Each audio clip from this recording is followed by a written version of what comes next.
తెలంగాణ సాయుధ రైతాంగ పోరాటంలో తొలి అమరుడు గారి మీద డైరెక్టర్ సేనాపతి మొత్తం రాష్ట్రంలోనే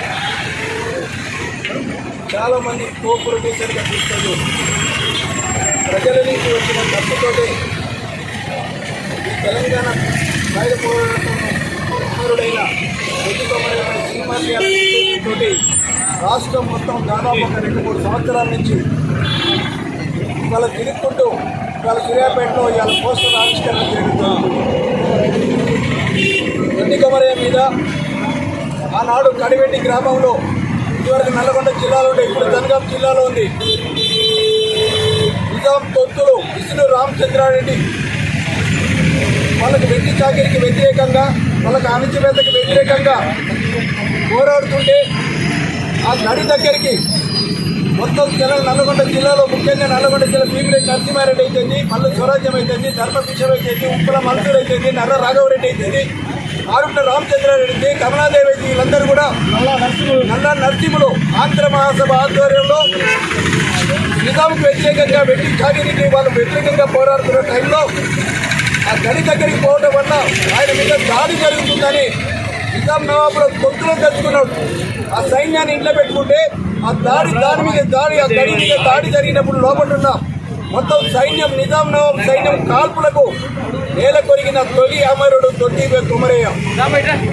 ఇదే చరిత్ర తీసుకొని ఇవాళ ఎందుకంటే ఆనాడు వ్యక్తి జాతికి వ్యతిరేకంగా అణచివేతంగా పోరాడిన వ్యక్తి ఆయనకు ప్రాణాల ఫలితంగా అసలైన తెలంగాణ సాయుధ పోరాటం అప్పుడే మొదలైంది.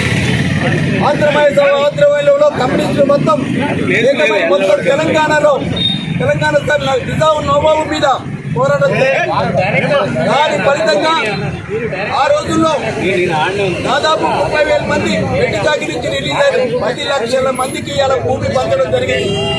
అదొక గొప్ప చరిత్ర. ప్రపంచంలో తెలంగాణ రైతాంగ సాయుధ పోరాటం అనేది ఒక చరిత్ర. అన్ని చరిత్రలు వేరు, ఈ చరిత్ర వేరు. అలాంటి చరిత్ర మీద సేనాపతి వాళ్ళ బ్రహ్మాండంగా సినిమా తీస్తున్నాడు. తెలంగాణ ప్రజలకు ఒక తెలంగాణ సాయుధ రైతాంగ పోరాటం అనేది ఖచ్చితంగా మేము అభినందిస్తున్నాం. ఒక మంచి సినిమా తీయాలి. అలాగే ఆ సినిమాలో సూర్యాపేట అనేది ప్రాధాన్యం పోషించుకుంటాను. ఈ సినిమాలో కూడా సూర్యాపేట, నల్లగొండ, జనగాం జిల్లాలు ముఖ్యంగా జరిగిన ఈ ఉద్యమం మీద బ్రహ్మాండంగా సినిమా చేసి ఒక బీసీ నాయకుడు ఈ సినిమానే కాదు ఇంకా రానున్న రోజుల్లో సాగల ఐలమ్మ మీద కూడా బ్రహ్మాండంగా సినిమా రావాలి. నిజాంకు వ్యతిరేకంగా పోరాడాడు కొమరం భీం మీద సినిమా రావాలి. సర్దార్ సర్వాయి పాపన్న మీద సినిమా తీయాలి. ఇవన్నిటిని తీసుకొచ్చి చరిత్ర మనకు ప్రజలకు అందించాలి. ఖచ్చితంగా ఇవాళ కూడా ఇలా జయంతి ఉత్సవాలు కూడా ఖచ్చితంగా బ్రహ్మాండంగా ఇవాళ గవర్నమెంట్ ఇవాళ జరుపుతున్నది.